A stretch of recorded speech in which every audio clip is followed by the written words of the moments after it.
She found a wounded native warrior in the desert. What he did next changed two nations. The tracks in the sand told a story of desperation. Clarabelle knelt beside them, her fingers tracing the ragged pattern. Someone had stumbled down the rocky cliff above, a chaotic slide of dirt and stones.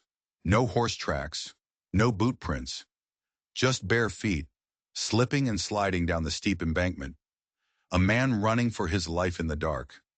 But that wasn't what made her heart hammer against her ribs. It was the blood trail. It wasn't random.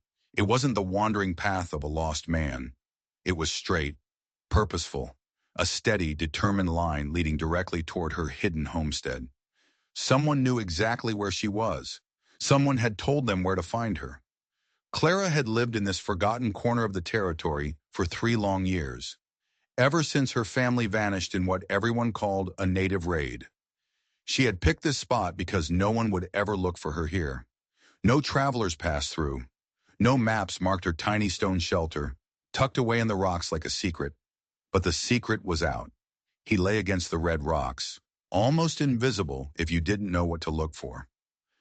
A native warrior. His chest rose and fell in shallow, ragged breaths. 3 arrows were still embedded in his body, one in the shoulder, another in his thigh, a third buried deep in the muscle of his arm. A long, deep gash across his ribs had soaked his leather clothing in a dark, ugly stain. And on his wrists, the raw, red chafe of rope burns, unmistakably fresh. He had been a prisoner. He had escaped. He should have been dead. Wounds like that, a fall like that, miles of unforgiving desert. He should have bled out long ago. Yet here he was, at her doorstep. As she crept closer, his eyes fluttered open. They were dark, intelligent, and blazing with an urgency that seemed to burn away the pain. "Clarabelle," he whispered. She froze. The sound of her name was a ghost in the desert air. "I was told. You lived out here," he gasped. "Told you might be the only one who could help." Her blood ran cold. No one knew she was alive. She had buried Clarabelle Bell 3 years ago with her family. She was just a ghost now, a whisper in the wind. Choosing isolation was better than letting whoever killed her family come back to finish the job. The warrior grunted, struggling to reach a leather pouch at his waist. His movements were slow, deliberate, each one costing him. "There's going to be a war," he rasped, his hand pressing against the pouch. "Between your people and mine, in 3 days." He held the pouch up, a desperate offering. "These documents, they are the only proof that it's all a lie." Clara stared, her mind a whirlwind of confusion. War? What war? She had heard nothing, seen no one. For 3 years her world had been the sun, the sand, and the silence. But the look in his eyes. It was the same desperate fear she remembered from that night. The night her world ended. The night she thought she lost everything. Her carefully built solitude was about to shatter. And then he said the words that changed everything. "Your father is alive." The desert seemed to fall silent. The wind died. The sun froze in the sky. "He's been gathering evidence," the warrior whispered, his voice fading. "He's the one who told me where to find you." The words hit her like a physical blow. Her father, alive. For 3 years she had believed he was dead. Killed with her mother and little brother when they didn't come back from their trip for supplies. "That's impossible," she choked out, but her hands were trembling. "I searched for weeks. I found the wagon. It was burned. I found their bodies." "You found what someone wanted you to find." The warrior's name, she would learn, was Chaitin. His voice was getting weaker, but his eyes never left her face.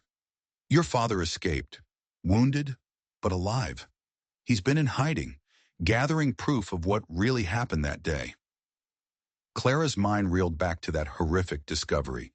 The wagon, a skeleton of charred wood, the belongings scattered and burned, the bodies unrecognizable. But she had found her mother's silver ring in the ashes. She'd found her brother's small leather boots, scuffed at the toe. She had buried what was left of her family and built a tombstone of grief around her heart. "Evidence of what?" she demanded, kneeling closer now, every instinct screaming at her to run. But a new fierce hope held her rooted to the spot. Chayton coughed, a wet rattling sound, and a fresh trickle of blood appeared at the corner of his mouth. He struggled to sit up, his face a mask of agony. "Someone has been staging attacks," he forced out, "making it look like my people are raiding settler families, making it look like your people are desecrating our sacred lands." He coughed again, his body shaking with the effort. "But it's neither. It is a third party, someone who wants us to destroy each other." Clara's throat felt tight, dry. Why? Why would anyone want that? "Because when we are gone," he said, his eyes burning with a feverish light, "they can claim all the land, the territory between our peoples.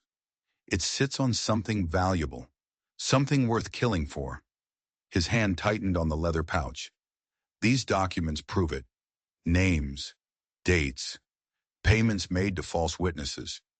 Your father risked everything to get them to me." The desert wind picked up, swirling sand around them. It carried the smell of distant rain. Clara looked north, toward the dark line of storm clouds gathering on the horizon. They needed shelter. But moving Chayton could kill him. "Why should I believe you?" she asked, her voice a harsh whisper. But deep down, a terrifying part of her already did. "You could be lying about everything." Chayton reached slowly into his pouch. He fumbled with a small object wrapped in dirty cloth. With trembling fingers, he unfolded it. Clara's breath hitched in her throat. Her father's pocket watch, the heavy silver one he had carried every day since his own father's death. The one she'd searched for desperately in the wreckage of the wagon. The one that was missing. "He gave me this," Chayton said, his voice barely audible. "Told me, if anything happened to him, find his daughter, the one who stayed in the desert, because she never gave up searching for the truth." Clara stared at the familiar silver case, her vision blurred with tears she hadn't shed in years. The inscription on the back was still there, worn smooth by her father's thumb. "For Thomas Bell, time heals all wounds." "There is a meeting," Chayton continued, his breathing growing more shallow, more labored. "In 3 days, both sides will be there. If I don't deliver these documents, if the truth doesn't come out—" He closed his eyes, his strength failing. "Your father's sacrifice will be for nothing, and thousands will die for a rich man's lie." Thunder rumbled in the distance, a low, ominous growl. Clara looked at the dying warrior at her feet. He held the key to everything she had lost, and the only hope for what she might still save. The question wasn't whether she believed him anymore. The question was whether she was strong enough to help him finish what her father had started. The first cold raindrops began to fall, and Clara made her choice. She couldn't leave him here, not to die alone in the sand, not with her father's watch clutched in her hand. But moving him was a death sentence in itself. "There's a cave system, half a mile east," she said, her voice steady now. She carefully tucked the watch into her shirt pocket, the cold metal a comfort against her skin. "Can you ride?" Chayton tried to push himself up. He got to one knee before his body gave out, and he collapsed back against the rocks, his face a ghostly pale. "I can try. Trying isn't good enough." Clara moved closer, her eyes scanning his wounds with a practiced efficiency. The arrow in his shoulder was clean, but the one in his thigh was lodged deep, too deep. The gash on his ribs was still weeping blood. Hours after the fight. "You'll bleed out before we make it 50 yards. Her mother had been the settlement's healer. Clara had been her shadow, learning herbs and poultices, how to set a bone and stitch a wound. But this was beyond her. "Leave me," Chayton said, his voice a quiet rasp of resignation. "Take the documents. Take them to the meeting yourself." "I don't even know where this meeting is," she shot back, "or who to trust when I get there." "Canyon of the Painted Rocks," he gasped. 2 days' ride north. Find a man, Samuel Crawford, an honest negotiator for your people. And find my uncle, Running Bear. He speaks for our council." Clara shook her head, the rain plastering her hair to her face. "I'm not leaving you here to die." Something shifted in Chayton's expression. It wasn't just gratitude. It was surprise, as if he had expected her to run, as if he couldn't believe this settler girl, whose family was supposedly killed by his people, was choosing to save him. Why? He asked, the single word hanging in the air between them. The question caught her off guard. Why was she doing this? Risking everything for a stranger, for a story that could be a lie? She looked into his dark, pain-filled eyes, and the answer came, simple and true. Because if you're telling the truth about my father, she said, her voice surprisingly clear, then you're the only link I have left to him. She paused, the weight of her next words settling on her. And if you're lying, then I'll find that out soon enough. But I won't have your death on my conscience without being certain. The rain was coming down harder now, turning the red sand to dark mud. She glanced toward her shelter, a faint shape in the downpour. A small stone structure, built by her father's hands, almost invisible against the hillside. There's another option, she said slowly. My place. It's closer. I have supplies. A flicker of hope in his eyes. I can make it, if you help me. His voice was iron, laced with pain. I have to. Too many lives depend on it. Clara reached out her hand. As their fingers touched, a strange jolt passed through her. It wasn't just the warmth of human contact after 3 years of solitude. It was a bizarre sense of recognition, as if this moment, this meeting, was always meant to happen. Then we better hurry, she said, pulling him up, because something tells me we aren't the only ones who know about that meeting. As if her words had conjured them from the storm, a faint sound echoed across the desert, the sound of horses, coming fast. Clara's blood turned to ice. The sound of hoofbeats grew louder, clearer. 3 riders, maybe 4, moving with purpose across the desert floor. In this desolate part of the territory, riders meant one thing: trouble. We need to move, now. She threw Chaitin's arm over her shoulder, taking on most of his weight as he struggled to stand. His body was a dead weight, his feet dragging in the mud. Can you walk? I have to, he ground out, his jaw clenched so tight she could see the muscles bulge. They staggered toward her shelter, a desperate, lurching journey. Every step he took left a smear of blood on the wet sand, a trail for their hunters to follow. The rain was a blessing and a curse. It would wash away their tracks, but it made the rocky ground slick and treacherous. Her shelter was built into a natural hollow in the hillside. Tucked under a wide overhang of rock her father had reinforced with thick timbers. There, she grunted, pointing through the sheets of rain. Just a little farther. They were almost there when Chaitin suddenly grabbed her arm, his fingers digging into her skin. Wait, listen. The horses had stopped. Clara strained her ears, trying to hear over the roar of the wind and rain. Then she caught it. Snippets of voices carried on the storm. Tracks lead this way. Can't have gotten far with those wounds. Boss wants him alive. The documents are what matter. Clara's heart felt like it was going to pound its way out of her chest. They knew. They knew about the documents. This wasn't a random patrol. They were hunting Chaitin. Friends of yours? She whispered, her voice laced with bitter irony. No. Chaitin's face was a dark storm cloud. Which means they work for the man who hired the raiders. The same man who wanted my people blamed for what happened to your family. They stumbled the last few feet to the shelter just as the riders crested a nearby ridge. Dark silhouettes against the gray sky. Clara shoved open the heavy wooden door, reinforced with iron straps her father had forged. She pulled Chaitin inside and slammed it shut, dropping the thick iron bar into place. The small room was dark and smelled of wood smoke and dried herbs. A stone fireplace dominated one wall. Shelves carved into the rock held jars of preserved food, medical supplies, and a small stack of books. A simple cot with thick wool blankets occupied one corner. Lie down, she ordered, half carrying him to the bed. I need to deal with those wounds before you lose any more blood. As she frantically gathered clean cloths and her mother's herbal salves, Chaitin reached for the leather pouch, his movements weak. If something happens to me, you have to promise. Nothing is going to happen to you, Clara said, her voice firm, though her hands trembled as she tore strips of linen. They won't find us. This place isn't on any map. Outside, the voices grew closer. She could hear them clearly now. Split up. Check every rock formation. He's bleeding bad. He can't be far. Clara worked quickly, cleaning and binding Chayton's wounds, trying to ignore the icy chill of his skin. He was going into shock. His body was shutting down. Clara, his voice was a threat of sound. If I don't make it, if something happens, stop talking like that. Promise me, he insisted, his eyes finding hers in the gloom. Promise you'll take the documents. Finish what your father started. Before she could answer, a shadow fell across the small, grime-streaked window. One of the riders was right outside. Clara froze, her breath caught in her throat.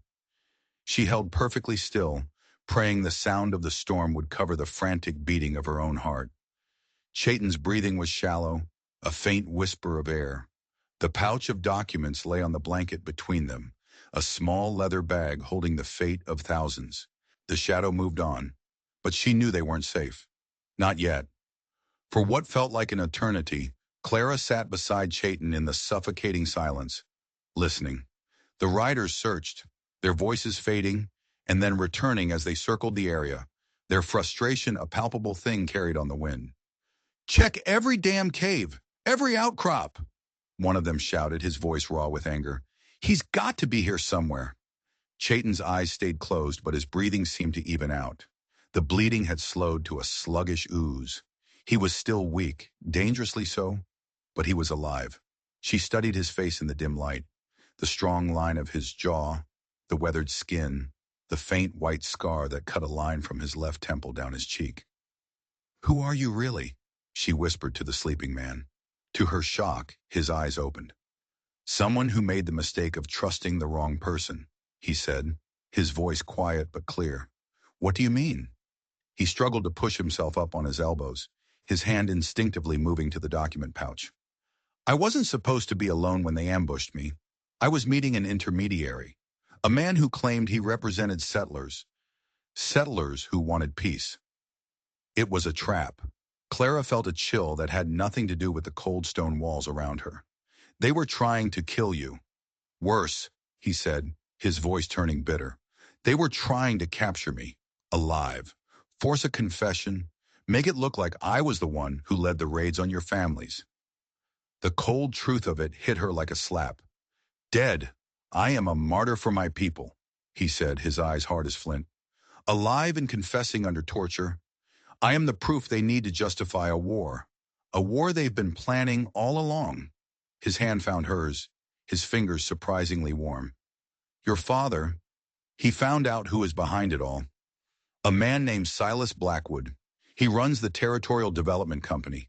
The documents have the names, the bank records, the plans to seize the land after both our peoples have bled themselves dry. Clara looked down at their joined hands. It had only been a few hours, but it felt like she had known this man her entire life. Tell me about him, she urged. My father. He's been living under a false name, Thomas Jones, working as a hand on a ranch 50 miles north of here. Listening, watching, documenting every lie, every bribed witness. Chayton's grip tightened. He never stopped looking for what really happened to your mother and brother, and he never ever stopped hoping you were still alive. Tears she had refused to cry for 3 years burned at the back of her eyes. Why didn't he come for me? He thought you were dead too, Clara. The grave you dug, he found it. It wasn't until he was tracking Blackwood's men last month that he saw the smoke from your chimney. He realized someone was living out here. Chayton's eyes searched her face. He wanted to come himself, but it was too dangerous. They're watching him. Outside, the voices were finally moving away, but she knew they would be back. Men like that didn't give up. How long do we have? She asked. The meeting at the Canyon of the Painted Rocks is in 2 days. If we leave at first light, we can make it. He tried to sit up again, and a sharp hiss of pain escaped his lips. But I'm not sure I'll be strong enough to ride. In that moment, a certainty settled over Clara, as solid and real as the stone walls around her. Then I'll have to be strong enough for both of us. She moved to her shelves, pulling down dried meat, a water skin, her father's old rifle, and a box of ammunition. If they were going to walk into the heart of a war, they would need more than just the truth. They would need to be ready to fight for it. Clara, Chayton's voice stopped her. She turned. This isn't your fight, he said. You could stay here, disappear again, wait for it all to blow over. She looked at him, her father's watch a heavy, reassuring weight in her pocket. It became my fight the moment they murdered my family, she said, her voice ringing with a strength she didn't know she possessed. And if there is even the smallest chance my father's alive? There is, Chayton said, his voice absolute. I give you my word. Clara nodded, a strange feeling blooming in her chest. His promise meant more to her than it should have. Outside, the storm was breaking, but Clara knew the real tempest was just beginning. Dawn broke cold and sharp. The desert air was washed clean by the storm. Clara hadn't slept, watching the sliver of sky visible through her window, listening to Chayton's breathing as it slowly deepened and grew stronger. By sunrise, his fever was gone. He was still weak, his face drawn and pale, but when he swung his legs over the side of the cot, he didn't collapse. We need to leave now, she said, handing him a strip of dried venison. Those men will be back, and they'll bring friends. He tested his weight on his injured leg, hissing through his teeth. I can ride, he said, his voice firm. If you have a horse.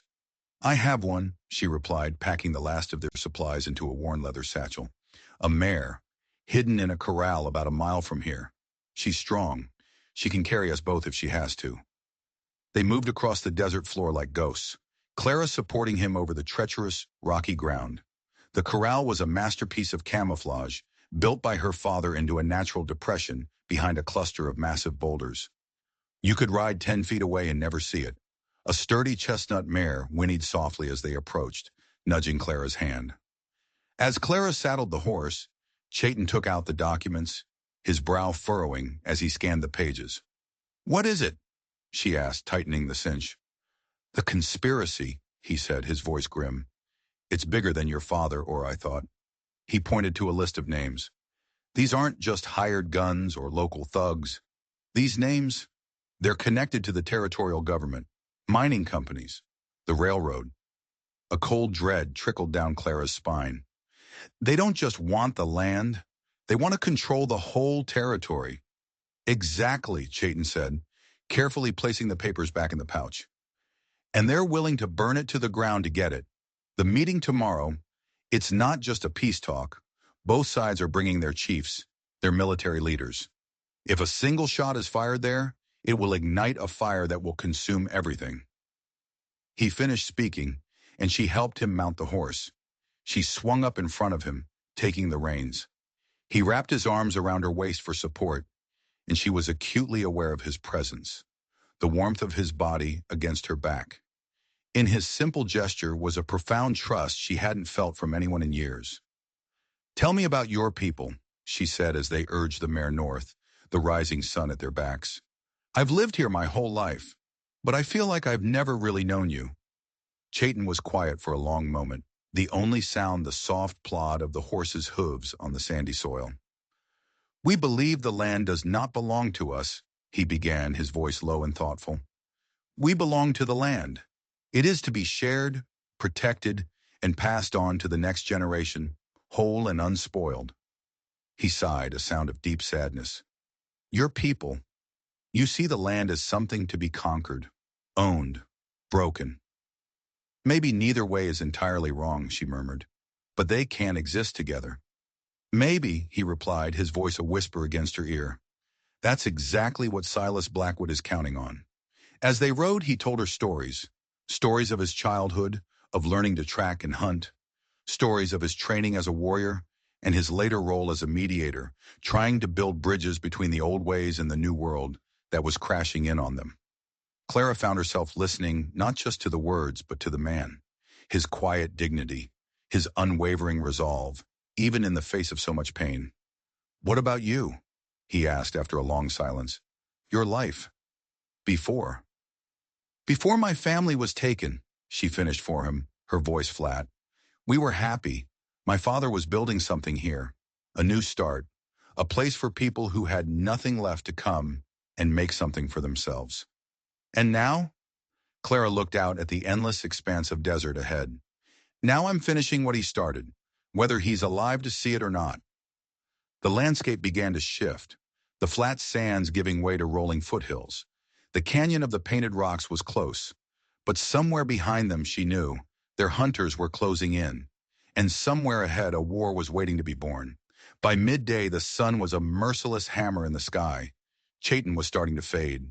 Clara could feel him swaying behind her, his grip on her waist slackening. "We need to rest," she said, turning the mare toward a small, shaded grove of cottonwoods near a trickling stream. "We can't stop," he protested, his voice weak. "You won't reach the canyon at all if you fall off this horse and break your neck," she retorted, her tone sharper than she intended. She dismounted and helped him down. He was frighteningly pale, a sheen of cold sweat on his forehead. "10 minutes," she ordered, "and let me change those bandages." As she worked, she was surprised to see that the wounds were already healing. The raw edges were clean, the swelling had gone down. The herbs her mother taught her about, combined with his own incredible strength, were working miracles. But he had lost too much blood. The journey was draining what little he had left. "Tell me about your uncle," she said, trying to keep him alert. "Running Bear. Can we trust him?" "With my life," Chayton said without hesitation. "He is the one who taught me that true courage is found in making peace, not war. He has argued for negotiation with your people for years, even when the younger warriors called him a coward." She finished tying off the last bandage. "And this, Samuel Crawford, the settler negotiator?" "I have never met him," Chayton admitted, "but your father spoke of him. Said he was one of the few white men in a position of power who could not be bought." As she started to pull away, he caught her hand. "Clara." His dark eyes were intense, searching her face. "If something happens at the meeting, if it goes wrong, nothing is going to go wrong. But if it does," he insisted, his grip tightening, "I want you to know. Meeting you, seeing you choose to help me, it has changed me. It has made me believe that our two peoples, that we can find a way." Her breath caught in her throat. The way he was looking at her, it wasn't just gratitude anymore. It was something deeper, something that made her heart beat a little faster. "Chayton." A sharp crack echoed through the stillness. A splinter of wood exploded from the tree trunk right beside her head. Rifle fire. Clara's head snapped up, her hand flying to the rifle in her saddle scabbard. "How many?" Chayton whispered, already struggling to his feet. She listened, her senses on high alert. "3, maybe 4, coming from the south. They found our trail." "It's not them," he grunted, climbing back onto the mare with her help. "The riders yesterday, they wanted me alive. That shot was meant to kill." Her blood ran cold. A new group of hunters. This was an assassination, not a capture. They pushed the mare into a gallop, weaving through a rocky, treacherous path that would be harder to follow. Behind them, she could hear the riders gaining. Their horses were fresh. Hers was carrying double. "There!" Chayton pointed. Ahead was a narrow slit between two towering cliff faces, the entrance to a canyon. "If we can reach it, we can lose them in the passages inside." Clara urged the mare on, the animal's lungs burning, its sides heaving. They were feet from the canyon mouth when Chayton suddenly went rigid behind her. "Stop," he said, his voice urgent and tight with a new kind of tension. "What? Why?" "Those aren't Blackwood's men." As a group of riders emerged from the canyon mouth, blocking their path, Clara saw why. They were natives, warriors in full war paint, carrying rifles and lances. They were Chayton's people. A wave of relief washed over Clara, so powerful it almost made her dizzy. "Then we're safe." "Maybe." Chayton's arms tightened around her waist, not in comfort, but in warning. "They're a day early. The meeting isn't until tomorrow. Something is wrong. Something has gone terribly wrong." The lead warrior, a grim-faced man with streaks of white in his black hair, called out in a language she didn't understand. Chayton answered, his voice ringing with an authority that startled her. A short, tense exchange followed. "What did he say?" Clara asked, her heart sinking. Chayton's answer was a punch to the gut. He said the settler negotiators, Samuel Crawford and his men, they never showed up at the meeting point, and scouts have just reported that armed settler militias are gathering on the edge of our territory. They're preparing to attack our village. The war they had risked everything to prevent. It was already starting. The lead warrior, the man with graying hair and eyes as sharp as a hawk's, dismounted. He approached them, his gaze falling on Shaitan, then flicking to Clara with open suspicion. The family resemblance was undeniable. This was Running Bear. "Nephew," he said, his English thick with an accent but clear. He spoke for her benefit. "We thought you were dead when you did not return from your secret meeting." "I almost was." Chayton slid from the horse, his body stiff with pain. "Uncle, this is Clarabelle Bell. Her father is Thomas Bell, the man who gathered the evidence." Running Bear's expression changed. He looked at Clara with a new respect. "Your father is a brave man, Miss Bell. He risked much to uncover this poison." "Is he alive?" Clara blurted out, the question she had been too afraid to ask. "Is he safe?" "He is alive," Running Bear confirmed. "But he is in great danger. Come, we must speak quickly. Time is running out." He led them deep into the canyon of the painted rocks. The walls were covered in ancient symbols, telling stories of 1,000 years. They came to a hidden alcove where other tribal leaders were gathered around a low fire, their faces etched with worry. "The situation is worse than we feared," Running Bear explained as soon as they arrived. 3 more settler families were attacked last night. Their homesteads burned to the ground. The work bears the marks of a tribal raid, but none of our war parties have left our lands. "More of Blackwood's lies," Chayton growled. "He is forcing our hands, and he is succeeding." An older, fiercer-looking leader stood up, his voice a low rumble of anger. "Our young warriors will not wait any longer. They demand retaliation. They see the settler militias gathering, and they believe the great lie. They are ready to ride." Clara's mind raced. Her hand went to the pocket watch, its weight a familiar comfort. What if we could prove it? Prove the attacks were staged, show both sides the truth. "The documents would do that," Chayton said, his hand on the leather pouch. "But the men we were supposed to meet, Samuel Crawford and your father, they are missing." Running Bear shook his head, his expression grim. "We fear Crawford has been captured, or killed, to silence him." A desperate, wild idea sparked in Clara's mind. "Then we don't bring the truth to the leaders. We bring it to the soldiers, to the warriors, to everyone, all at once." "What are you saying?" Chayton asked, looking at her intently. "The militias are gathering," she said, pacing back and forth in front of the fire, her idea taking shape. "And your warriors are ready to fight. What if we could get them both to the same place? A place where they would have no choice but to listen." Running Bear looked at her as if she were mad. "No tribal chief will walk willingly into an armed camp of settlers, and no militia commander will trust a parley with our warriors." "They would," Clara said, her voice ringing with conviction. "They'd both come if they thought they were walking into a trap set for the other side. And if there was someone there they both wanted." Chayton's eyes widened. He understood. "You want to use me as bait," he said softly. "Let Blackwood whisper to both sides that they can capture the leader of the renegade native war parties." "Not bait," Clara corrected. "A messenger. You present the evidence to both armies at the same time, in the open, where neither side can claim the other is lying." The tribal leaders murmured amongst themselves. The plan was insane. It was suicide. But Running Bear was looking at her with a glimmer of hope in his eyes. "It could work," he said slowly, "but it would require perfect timing, and a courage I am not sure any man possesses." Chayton stood up, his leg trembling slightly, but his voice was steady as a rock. He placed his hand on the pouch of documents. "I will do it," he said, "but I will need help. We must get word to the militia commanders, and we must find my father. If he is alive, he will know which of the settler leaders can be trusted," Clara added. "He will know who might listen to reason before they start shooting." Running Bear nodded, his decision made. "Then we have until sunset tomorrow. After that, my warriors will ride, and nothing on this earth will stop the war from coming." Chayton turned to Clara, his dark eyes boring into hers.